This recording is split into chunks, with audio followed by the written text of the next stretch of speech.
esteemed cooperation in the Mediterranean, and we will have as the first panelist, first speaker, and we will have Joseph BAHOUT from American University of Beirut.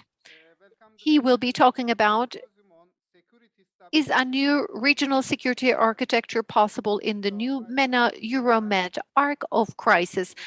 Professor Dr. Joseph BAHOUT from American University of Beirut, he will be speaking and he will be presenting regional, and this will be confrontation and cooperation in the Mediterranean. Is a security architecture possible? Çok teşekkür ediyorum. Thank you, Rector Arpa. Thank you, my friend Ahmed, for having added me to this list. I'm very pleased for the first time, and I hope that it's the start of a longer cooperation. I'm also very sorry, and I apologize because I have prepared my paper in English. I would have prepared it in Arabic, not in Turkish, but so I will try to summarize it in English. What I will try to say very quickly, I won't be long, is why, in my view, first of all, there's a new set of crises that have been displaced towards the East Mediterranean from the Middle East, classically, and why these crises are today very difficult to tackle with the security architecture formats that we have at hand already, and what should be maybe thought about in order to approach these crises. The first point I would make is that, as I said, during the last 2 decades, the epicenter of the conflicts in the MENA region, what we call the MENA region, have progressively come from the east towards the west. It was usually, until at least 15 or 10 or 15 or 20 years ago, it was classically the Arab-Israeli conflict, or later on the issue of Iran. Today we have a new complex of conflicts that are more centered on the East Med region, things that have to do with Libya, with Syria, with Turkey, with Greece, with Europe, and etc. These crises are today of a new nature.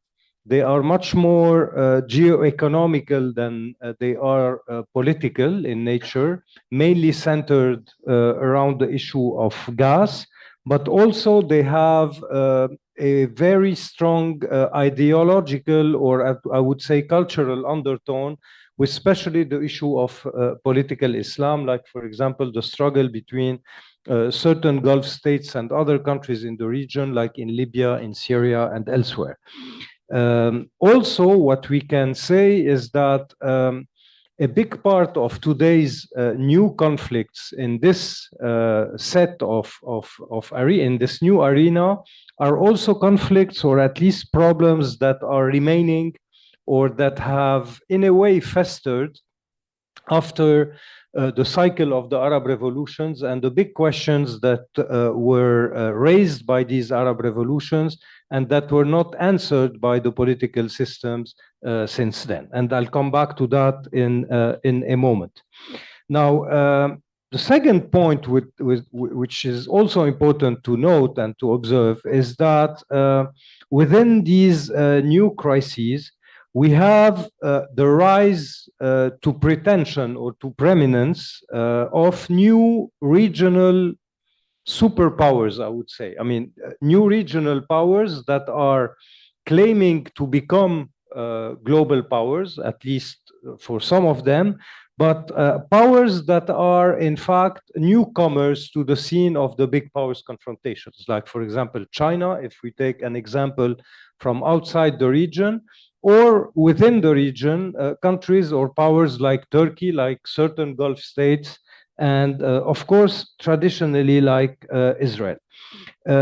This rise to preeminence of these powers is, of course, first of all, caused or informed by a big question that is still probably unresolved, which is the American retrenchment and the American role in the region. We still don't know if the US power is going to be the same in the 21st century. Is America going to be the same mega local player in the region of the Middle East? Or on the contrary, if it is going to retrench in order to pivot towards the East and tackle with China and etc.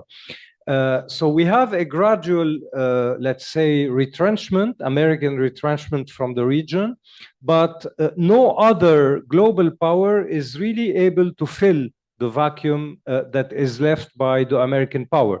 Russia is, of course, a contending global power, but it is not able to play the role that used to be played by the US, and China is not yet a global power. It is probably going to become one after the second half of the 21st century. So we have a power vacuum here within which these regional powers that today are much greater in weight and in power and in capacity are aiming to fill the power. Also, what we can observe is that these powers are more or less all of them acting in a very volatile, in a very disruptive way. They don't always abide by the rules of the game. They seek to invent new rules of the game, or at least to make a better use and benefit more from the erosion of the global big powers. These powers have also a way to understand the crises in which they consider that they still have some interest to ensure and an appetite to fulfill. The example that, I mean, we are here in a country that is very close to Turkey. The example is Turkey in the East Mediterranean and the new set of national interests that is defined by Turkey. Also, another characteristic at that level is that these powers do not obey anymore in the same way than they used to do before the global powers. You can look, for example, at a very interesting episode lately between Saudi Arabia and the US. Saudi Arabia is largely dependent on American protection, on the American, let's say, the umbrella, the security umbrella. However, today, Saudi Arabia, at least on the energy level, is able to tell the Americans that it doesn't want to obey exactly their orders or their directive. So these powers also, they have a tendency to sit themselves in the driver's seat and to dictate in a way or another the fate, or at least part of the fate of this region. The third point is that when you observe also the way these new countries, these new regional powers are behaving among themselves, you notice that, in fact, they avoid open conflict, but they don't go at the same time for a full peace or a full agreement. What they do is a sort of transactional deals, a series of transactional deals that are very localized, very punctual, very, let's say, partial, and they are not global ententes. Example, Lebanon and Israel yesterday or before yesterday, they do a deal on the gas fields, but it is far from being either a peace treaty or a normalization treaty. The same goes for example, Turkey and the Gulf, Turkey and Saudi Arabia, Turkey and the Emirates, etc., etc. Meaning that we have, and this is the third point I wanted to make, we have a high level of fluidity and volatility in the web of relations of these new powers and these new countries. This is why I would argue that, and here we come back to the point I will start to conclude in 2 minutes. I come back to the point of these Arab revolutions that were left also unanswered. What does it mean, in fact, in terms of instability in the region? It means that today also, besides the instability that comes from, first, the retrenchment of global powers. Second, the behavior of local regional powers that is very volatile. We have also a series of domestic issues that are still open and that create a domestic instability in many countries of the Mediterranean pourtour. You can take them from Tunisia to Libya to Egypt to Lebanon, of course, to Syria, and etc., etc. Which means that if we have to ask ourselves the question and answer it, and I'll conclude on that, if a regional security architecture is today possible in the region, I would say that it is still very far-fetched. It is still very impossible to see one within reach, because first of all, we have a new climate of global power competition, if not a Cold War, and the Ukraine-Russia war is something I think that will open a new page on the level of international relations. We have the increased autonomization of regional actors that are more or less working in freelance and in freebie and unable to be mastered by something bigger than them. And we have a set of local domestic issues that have been left unresolved by the Arab revolutions, mainly socioeconomic grievances and dissatisfaction of society. This will probably pop up in a few years from now, from 5 to 10 years maybe, which means that with all these ingredients, there are no frameworks and there are no enough tools in order to build a framework of regional security that will guarantee stability, cooperation, and peace in the pourtour of the Mediterranean. I will stop at there, and I'm happy to answer questions. Thank you so much. Thank you very much. Yes, we have listened Professor Dr. Joseph BAHOUT. Maybe you may have questions. It was told on about the powers of countries in the East Mediterranean. Yeah, do you have any questions? Sorusu olan var mı? If you have questions, we're ready to receive your questions, or we can have them we can do at the end. maybe at the end. Okay. Sunumunu yapmak üzere I would like to Girne now Amerikan give the floor Üniversitesi'nden to Profesör Doktor Murat Girne American AKKAYA'yı davet University. ediyorum. From Siber, this Güvenlik university, ve Professor Dr. Gelişmekte Murat olan AKKAYA, Ülkeler sunumu. Cybersecurity and Buyurun Sayın Hocam. Developing Countries. The floor is yours, Professor Dr. Murat AKKAYA.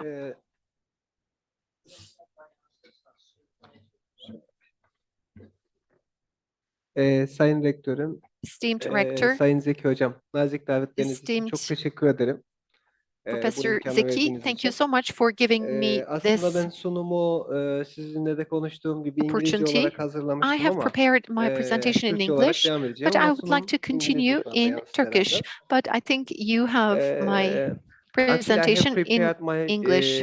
PowerPoint slides and everything in English, but I think I need to make it in Turkish.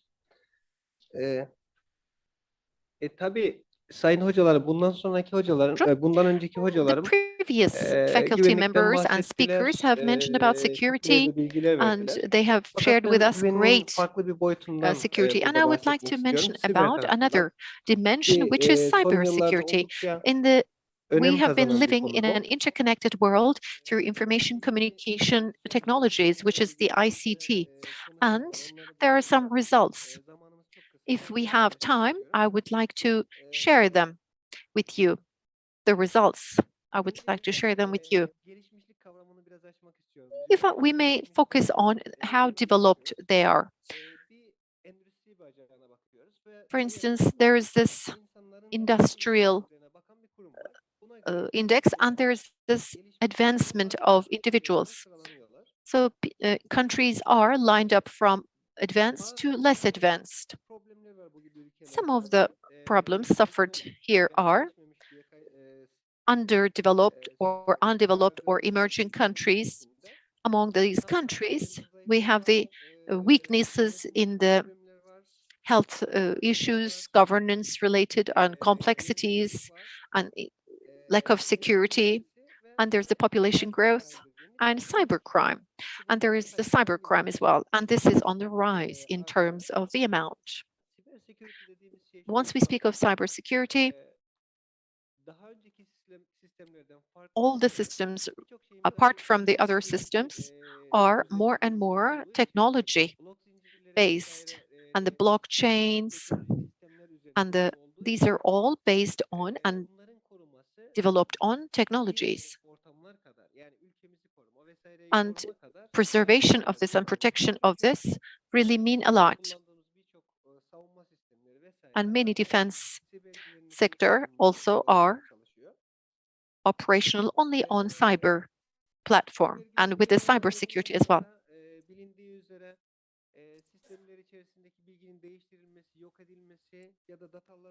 And the data and the manipulation of the data here, or erasing and deleting of these data, may pose some threat, and not only that threat, and it may cause millions of dollars, and not only that, many other losses. What we need to focus on here is the theft, data theft. And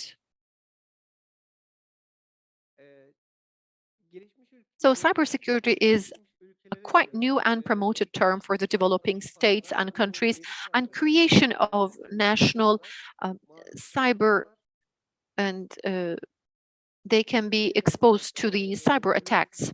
And this, the bank accounts, for instance, the health information, and there is a penetration, and the corruption may increase in the countries, advanced countries. Developing countries are short of the capabilities and infrastructure when it comes to the cybersecurity countermeasures as well. If we may not still be aware of this, these attacks always happen right very much close to ourselves. And we know that this is not discriminating of any countries. If you are attacked, cyber attacked in a different country, but the accounts are actually at exact the same joint and common grounds, it almost means that you're attacked here in Turkey as well. Our bank accounts, military information, military data, there are many chains. For instance, the product supply chains, these may be, for instance, the blockchains, the existing cybersecurity frameworks are derived from the developed countries, and these are deployed in developing and underdeveloped countries, and this becomes a significant barrier for the cybersecurity enhancements. And because of the lack of cultural, technological, and educational and financial barriers, and these are really much on the rise through different methods. The weak points, some of the weak points, for instance, in our lives, the inclusion of these poor network security. The network that you have, the infrastructure is not preserved at a good level. The architecture is not established in the strong way possible. And we have also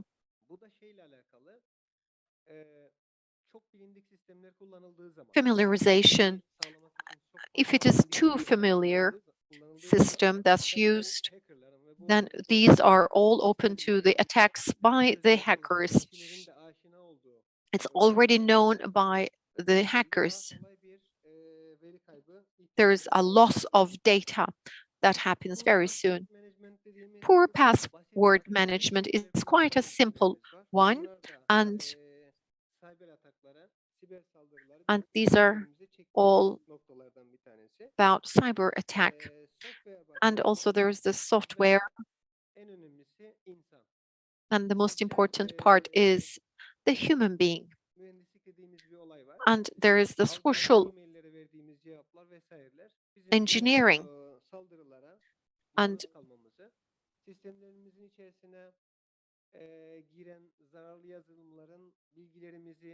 the malwares,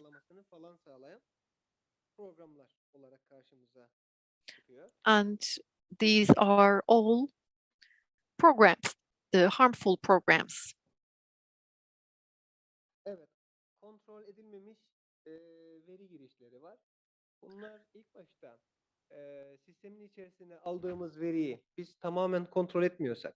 Sometimes the data that's introduced to the system may not be kontrol edemiyorsak o zaman o bizim controlled that sistemimizde much, solucan dediğimiz bir yapıya there might be a worm, dönüşebiliyor ya da casus yazılıma dönüşebiliyor ve sürekli sistemimizden dışarıya bilgi aktaran ya da sistemimizi kitleyen ya da bizi tehditlere karşı savunmasız hale getiren yapılar kendiliğinden orada üremeye başlıyor.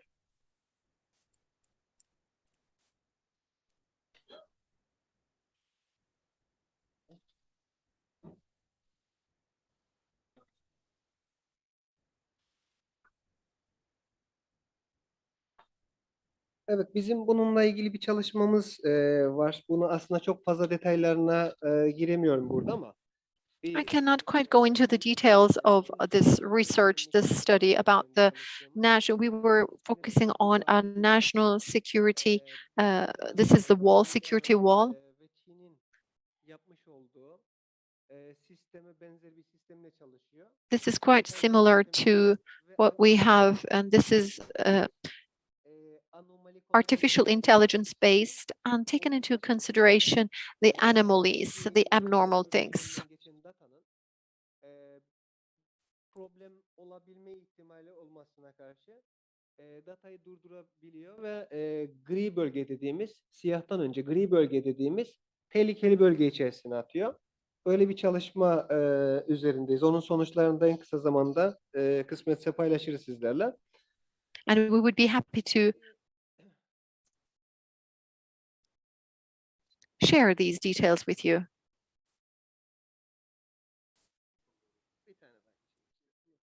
Evet. Şimdi zamanımız da çok dar olduğu için ben isterseniz size bu saldırıların büyüklüğü ve tehlikesiyle ilgili birkaç... Because we have very limited time, Bu ilk tablo şeyi gösteriyor bize. Haftalık farklı organizasyonlarda 2021-22 yıl içerisinde haftalık on a weekly basis, the attacks, you can see them on the slide. And the highest attack is conducted on science-related, the ideas, the defense industry, the science and researches conducted in the defense industry, and the training and education are the topics and the sites where cyber attack is conducted against. And the public institutions and the military systems are attacked as well. And also communication and the communication, they try to undermine the communication, and it continues. And it affects the health sector, production, manufacturing, insurance sector. Ama burada dikkat edilmesi gereken eğitim, araştırma, ülke ve ordular üzerindeki saldırıların yoğunluğu haftalık olarak çok daha fazla ve burada göründüğü üzere sürekli bir artış var. Yani bu konular üzerinde sürekli artışlar var. And we see that there are attacks, and there are certain attacks are on the rise. Evet, bu da siber suçlardan etkilenen firmaların. And these are the numbers of in Saudi Arabia, in Australia, and in America. The first three of these, the most cyber attacks are increasing by a percentage of 79. Siber güvenlik çok önemli diye söylemiştim biraz önce de konumun başında. Bunun sebebi de siber saldırıların haftalık veya aylık olarak 2 katından fazla artan bir şekilde ülkelere yapılıyor olması. And it is increasing by fold. Saldırılara maruz kalan ülkelerde de And cyber-attacked countries, majority of them are emerging and developing and underdeveloped countries. And cyber nervous system, we have a framework.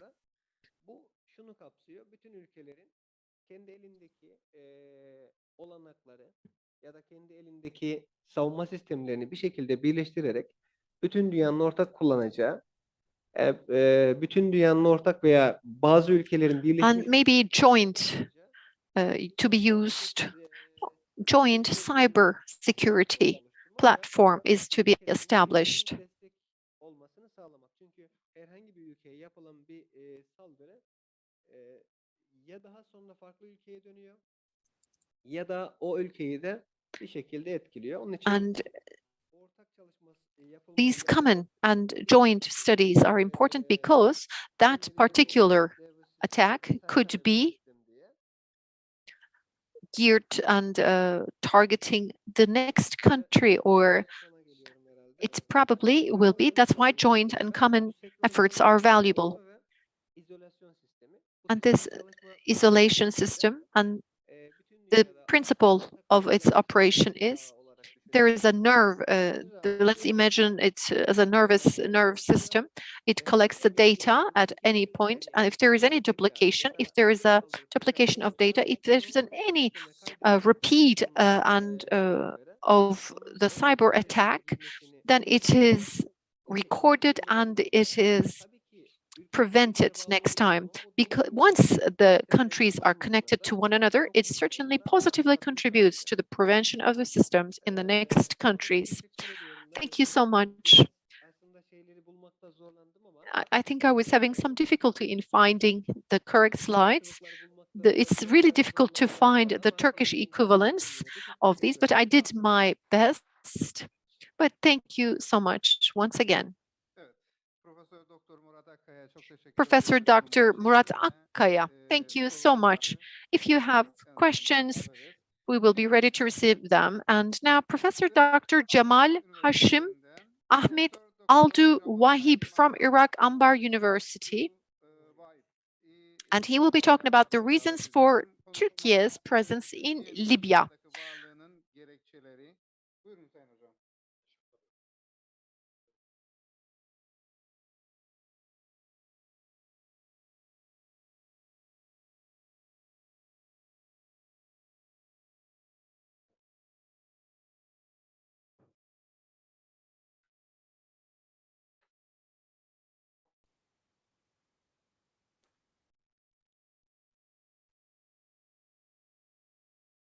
بسم الله الرحمن الرحيم.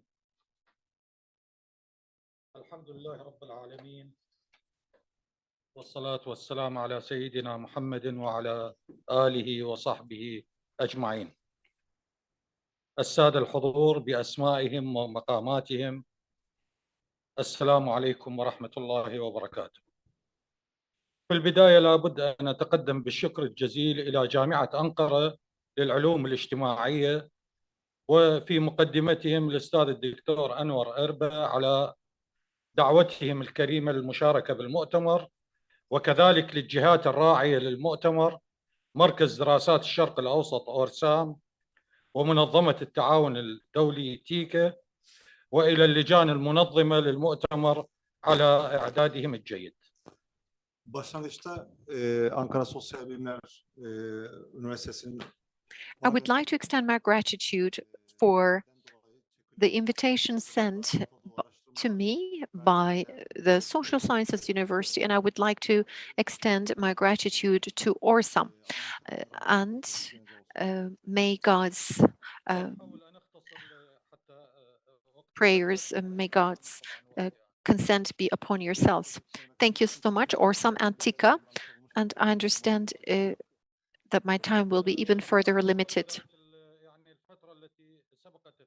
And I would like to also thank the Turkish Cooperation and Coordination Agency, starting as of 2011, before 2011, prior to the revolution in Libya.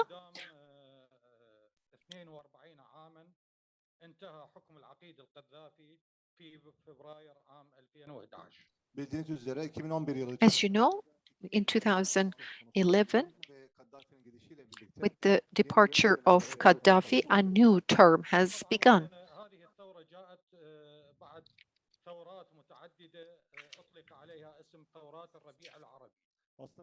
In fact, this revolution, this has been part of the Arab Spring.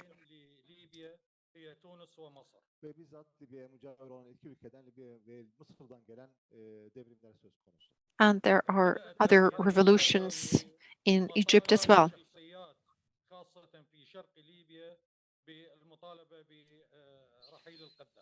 Aslında devrimin başlaması Libya'nın doğusunda olan bazı the şahsiyetler eastern part of Libya, değişimin istemesi and ortaya çıkmış oldu.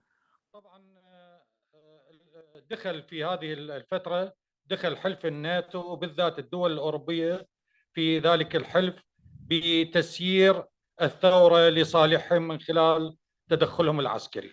Aslında o dönemde özellikle NATO in fact, on March 19th, multi-scale NATO-led coalition began a military intervention in Libya to implement United Nations Security Council Resolution 1973 in response to events during the first Libyan civil war. 2011 بدخول قوات الثوار إلى مدينة الزاوية. aslında 2011 yılı içerisinde de Within 2011, in August, devrimci güçlerin the revolutionists in the Zavia region, في 20 أكتوبر there were the powers from the very beginning of the intervention. ثم تم إلقاء القبض على العقيد معمر القذافي في مدينة سرت وإعدامه أو قتله. devrimciler 20 Ekim'de The revolutions in Kaddafi'ye el atarak ve aynı zamanda gözaltına alarak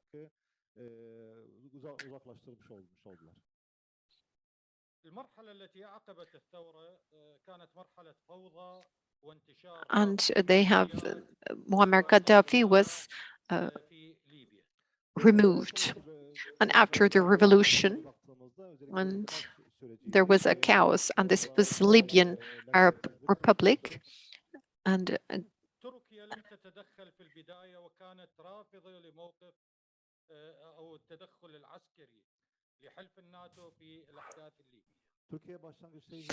in the Republic of Turkey, Turkey has never been part of it, and in fact, Turkey was against the military intervention by the West, by the UN as well.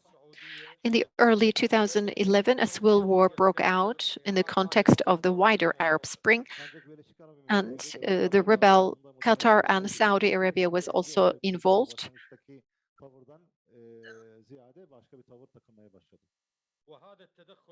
Then Republic of Turkey was also changing its initial stance. The rebel anti-Gaddafi forces formed a committee named the National Transitional Council on 27th February 2011. So it was necessary, and in fact, as a Khalifa Haftar, retired general, their hands were stronger. حصلت على دعم إقليمي قوي جدا في تلك الفترة مما أدى إلى تفوقها العسكري. Hafter güçlerinin özellikle bölgesel Haftar in the region etmiş olduğu desteklerle birlikte and askeri anlamda da bir ilerleme sağlamıştı. أما حكومة الوفاق المعترف بها دوليا Haftar in Libya Haftar held a senior position in the forces that overthrew Gaddafi in 2011, and the UN appointed General National Congress, and the General National Accord government was there. رئيس المجلس الرئاسي لحكومة الوفاق بزيارة أنقرة في عام 2019. In 2019, the National Unity Government and the Presidential El-Sarraj paid a visit to Ankara. بالرئيس أردوغان الذي أكد على أن تركيا تعترف فقط بحكومة الوفاق المعترف بها دوليا. Ve o zaman da By means of visiting the Republic of Turkey's President Recep Tayyip Erdogan, they have stated that they are recognized. الحكومة التركية بالتدخل عسكريا في ليبيا، وهذا التدخل طبعا قلب الأوضاع مرة أخرى لصالح حكومة الوفاق بعد تدفق المساعدات العسكرية التركية على ليبيا. Tabii daha sonra Türkiye Büyük Millet Meclisi'nin ortaya koymuş Turkish olduğu Parliament has also Libya'da müdahil olmaya başladı ve bu şekilde ulusal mutabakat hükümetinin asker anlamda daha da üstünlük sağlaması yönünde de bir neden oldu. been processing the note, and there was the memorandum by the Turkish parliament, and Turkey was more involved in Libya. With there are three factors when we take a look at the Turkey's involvement in Libya. There are 3 points.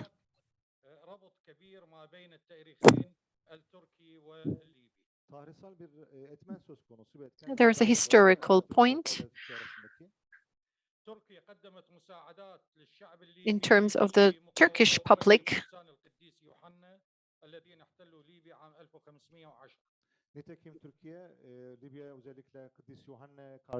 The Hüseyin'e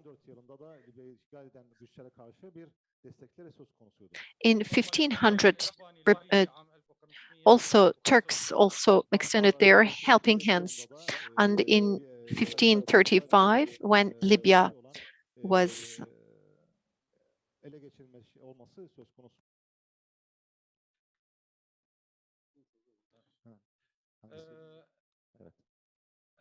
طبعا الدعم التركي also Turkey always helped. The Ottoman Empire was also helping.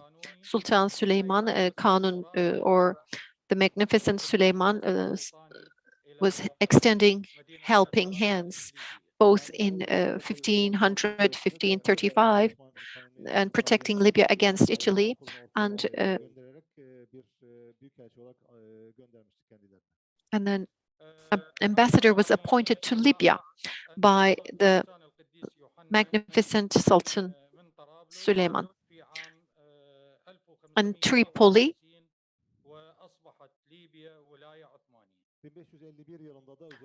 and in 1551 there was the military forces with the Yuhanne military powers were all eliminated, so that it all turned, the formation of an Ottoman province there in Libya was initiated.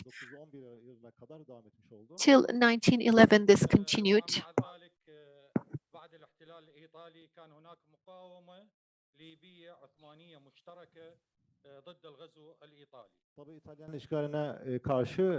Against the Italian invasion, there was the cooperation between Ottoman Empire and Libya.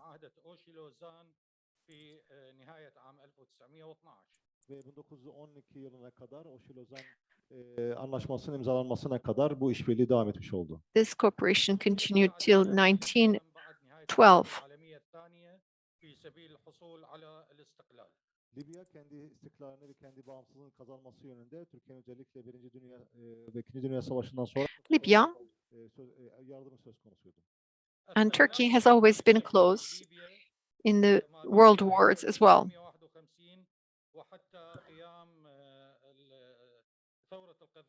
في 69 كانت العلاقات يعني معتدلة، لم تكن هناك حميمية في العلاقات إذا ما صح التعبير. Libya'daki krallık hükümdarlığı sırasında baktığımızda The kingdom in Libya, there was, the relations were almost calm and almost at stagnant level. 1969 yılı ile 2011 yılı arasında Between 1969 and 2000, it was fluctuations. The relations were fluctuating.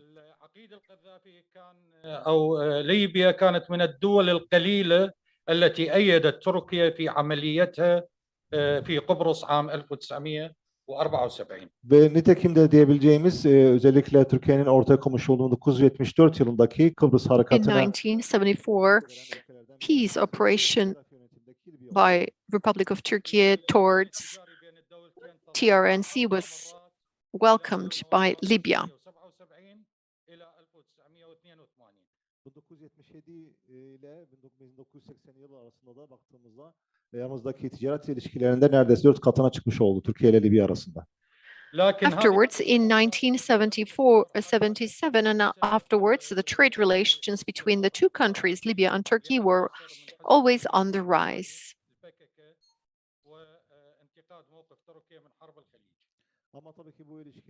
Certainly, all these relations couldn't continue because there were PKK and Libya was hosting some PKK terrorism, and Turkey also supported the Gulf War. من المسؤولين الأتراك زاروا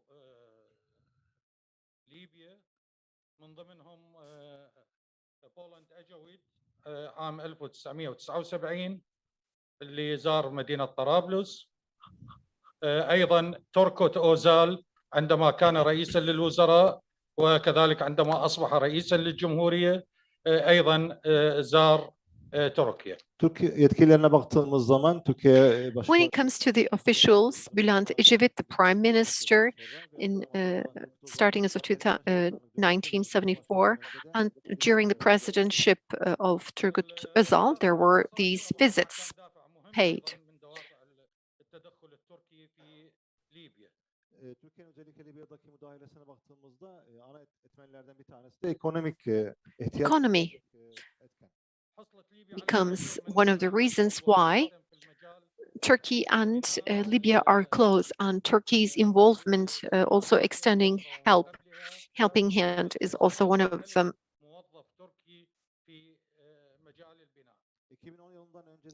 Prior to 2010, there have been many construction companies who have been signing agreements. At least 25,000 Turkish people have been working there in Libya.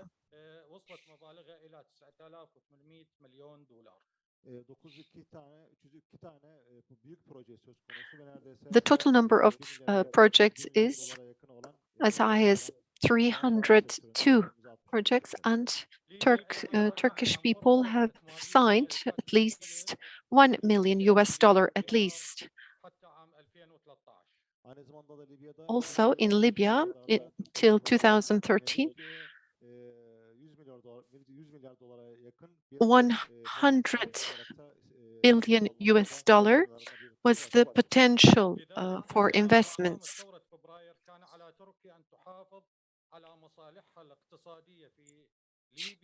وأيضا تستحصل ديونها التي كانت على ليبيا. Onun için Şubat ayının devrimine baktığımızda Once we mutlaka take a look at the revolution in February, certainly Republic of Turkey was watching its own economic interests. وكان مصلحتها قيام دولة مركزية قوية في ليبيا خاصة بعد أن قام حفتر بعرقلة المصالح الاقتصادية التركية في ليبيا. Onun için Türkiye'nin isteği That's why a central government being established is important, and the Haftar, rather than أهم عامل من العوامل هو العامل الاستراتيجي. a legitimate government has always been welcomed by Turkey. With regards to the Mediterranean,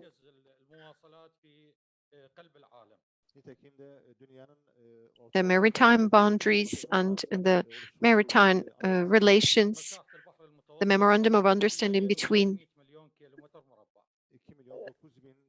Turkey and Libya. As we know, there are 20 countries are directly influenced by the developments in Mediterranean, and the natural gas and hydrocarbon is served and presented by the Eastern, and we are talking about Mediterranean basin where there are sources.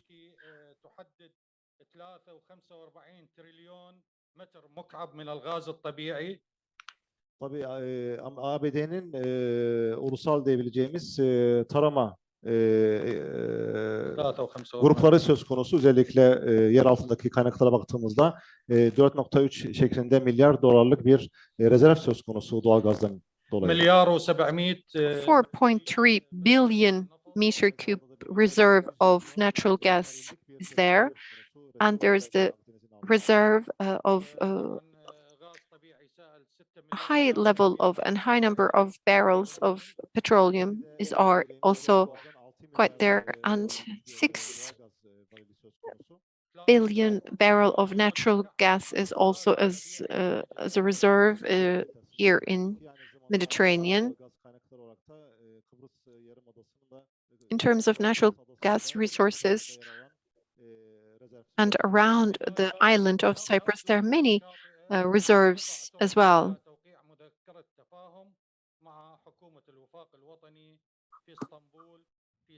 نوفمبر 2019 Onun için Akdeniz'e sınır olan ülkelerin tabii ki özellikle aradaki çatışma ve aradaki Riparian countries to rekabetten dolayı da Türkiye'nin Libya ile birlikte Mediterranean. işbirliği mutabakatının imzalanması noktasında da İstanbul'da da bir In Istanbul, there was the agreement signed between Libya and Turkey for the EEZ, Economic Exclusive Zone. For the limitation of the maritime jurisdiction, we had the Memorandum of Understanding.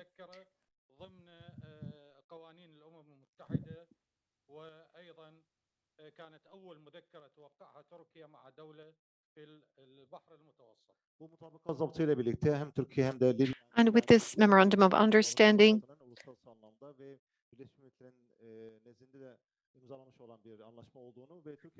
this is at the UN level.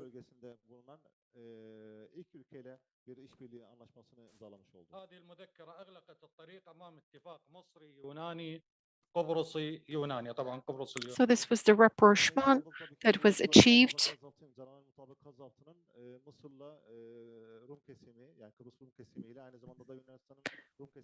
South Cyprus Greek administration and the agreement to be made by the Greek Cypriot administration and Egypt. This was also prevented.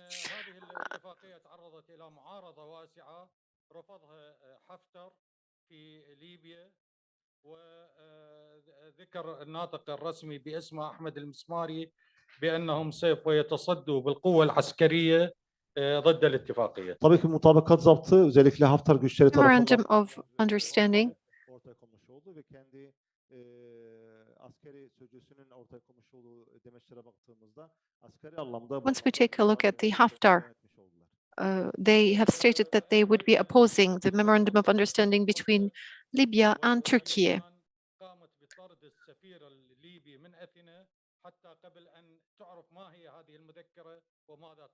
Aynı zamanda da Mısır'da bu anlaşmayı In Egypt, reddetti ve hemen karşısında baktığımızda Yunanistan'da Libya'nın büyükelçisini daha def ederek ve aynı zamanda da kovarak daha anlaşmanın ne anlama geldiğini bilmeden önce bu eyleme girişmiş oldu. في دقيقة واحدة أهم ما تم التوصل إليه من خلال هذا البحث. Son bir dakika içerisinde de ortaya koymuş olduğum bildiriyle ilgili olan bir özet sunmak isterim sizlere. أن التدخل التركي في ليبيا لم يكن مفاجئا للمراقبين. Aslında gözlemcilere baktığımızda Türkiye'nin Libya'daki müdahalesinin sürpriz olmadığını söyleyebiliriz. لأن هناك الكثير من الروابط التي تربط ما بين الدولتين والشعبين. Nitekim biraz önce bahsetmiş olduğumuz gibi iki devlet arasında ve aynı zamanda iki halk arasında da birçok paydaş ve ortak nokta söz konusu. ليبيا هي موضوع استراتيجي بالنسبة لتركيا. Libya stratejik bir konu Türkiye için. Libya is a very strategical point for Turkey. الدم الليبي خلال مراحل تاريخية طويلة ومن ضمنها المقاومة ضد الاستعمار الإيطالي. Nitekim Türk halkı kanıyla ve aynı zamanda Libya halkı kanıyla birlikte özellikle İtalyan işgaline karşı mez olmuş vaziyetteydi. بالإضافة طبعا إلى عوامل الدين المشترك والعادات والتقاليد. Örf adetlerin aynı zamanda da müşterek din diyebileceğimiz ortak unsurlar var iki halk arasında. There are so many commonalities between Turkish and Libyan communities other than the common interests for the customs and religion and the culture. And certainly we had economy-related interests as well. كان لابد من التدخل التركي لحماية المصالح التركية خاصة بعد الخطر الذي تعرضت إليه بسبب حالة الفوضى في ليبيا في تلك الفترة. Bunun için 2011 yılından sonra ortaya çıkan Starting as of 2011 with the revolution, Turkey is protecting its own rights and to also prevent the chaos in Libya. Turkey had to be intervening to this. Turkey had to be being part of all these in the best way possible. Involvement of Turkey is certainly legitimate, and it was serving to the purposes and benefits of the legitimate government. Thank you so much for listening. Thank you so much for this, Professor Jamal, Hashim, Ahmed ALDHUWAIB. And we have listened to the presentations in the third session. Esteemed professors, we are now ready to receive the questions. The floor is yours, sir. Hello for these. My question to Professor Dr. Jamal Hashim. With regards to the policies by Turkey in Libya, as an Arab person, I understand that he welcomes and he has a positive approach to Turkey's policy in Libya. Most of the time, there are the critics and there are the criticized or condemned approach. For instance, in Syria,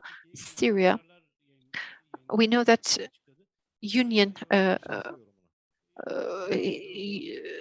we're asking the personal views when the Arab unity condemns or criticizes Turkey's policies in Libya or in Syria. What do you think about these? Thank you. خاصة وانتقادات تقدم لتركيا ومداخلاتها لتركيا في اتجاه ليبيا أو اتجاه سوريا وما شابه ذلك، والتصريحات التي تأتي بالتنديد من جامعة الدول العربية ضد تركيا. كيف تقيمون هذا الوضع سيدي؟ يعني جامعة الدول العربية لم تتفق بصورة إجماعية على أي موقف من المواقف، لا بالنسبة لتركيا ولا لغير تركيا. Yani aslında Arap Ligi'ne baktığımız zaman yani gerek Türkiye lehine ya da gerek başka ülkelere yönelik herhangi bir pozisyon noktasında da herhangi bir fikir birliğine varmış değiller. وهنا يعني القرارات They have not actually. They actually do not have a unified approach when it comes to a common idea. The unity of Arab, it's probably the reflection of what they have.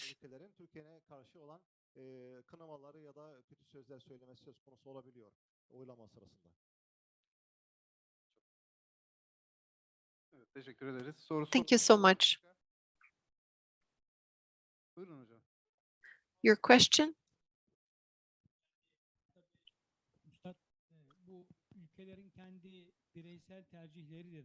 These are certainly the individual preferences of the countries. Sometimes there are the joint or common announcements. For instance, if Turkey is conducting an operation in Iraq, then this intervention to the internal and domestic issues of Iraq or other countries.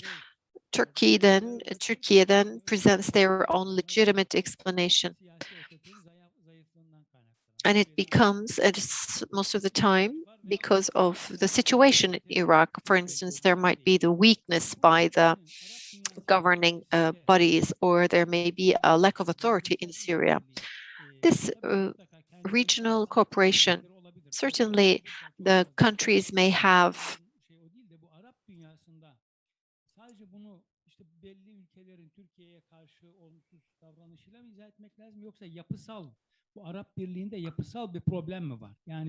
Is there a structural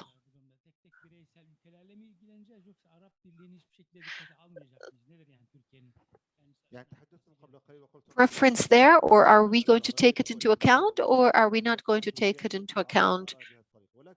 Because it's a common, we consider it as a common statement by the Arab unity. بأن تركيا تقوم بالتدخل في شؤون داخلية العراق، ولكن نفس الوقت تركيا تعبر عن ما تقوم به من موقفها بأنها بالفعل تقوم هناك بمعاداة الإرهابيين. أنتم برأيكم بالنسبة لحل هذه المشكلة بين نقول بين قوسين المشكلة بين تركيا وجامعة الدول العربية، هل نقوم بحل هذه المشكلة أن تقوم بتعاون تركيا مع هذه الدول كل دولة على حدة، أم نقوم بتغيير هيكلي لجامعة الدول العربية لتقليل المشاكل التي بين جامعة الدول العربية وتركيا برأيكم؟ يعني ما أعرف، قضية العراق ممكن مختلفة عن قضية ليبيا. بالنسبة للعراق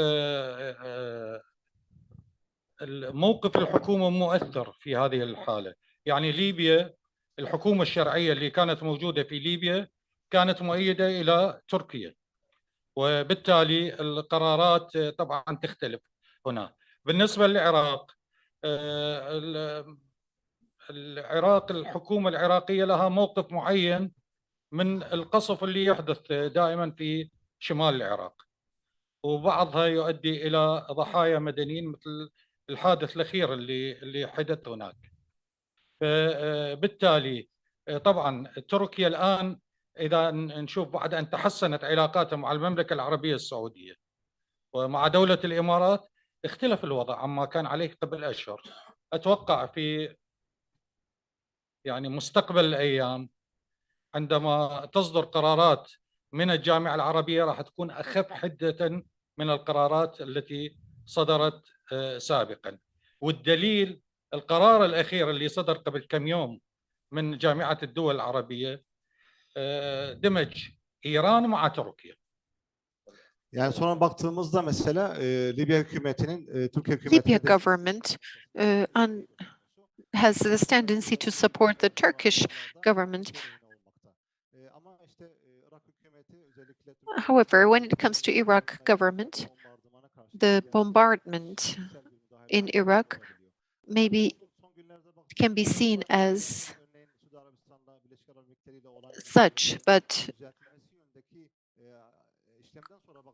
normalization of the relations with the Saudi Arabia partially or United Arab Emirates with regards to the latest decisions by Turkey, these have not been criticized.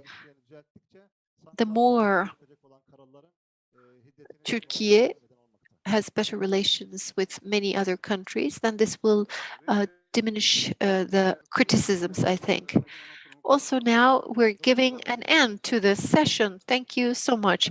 The third session is given an end. Now we will be presenting the certification of participation. We will give a 10-minute break and we will be starting our last session. So we will be coming back in 10 minutes. Thank you. Now we will be presenting the certificates of participation. Joseph.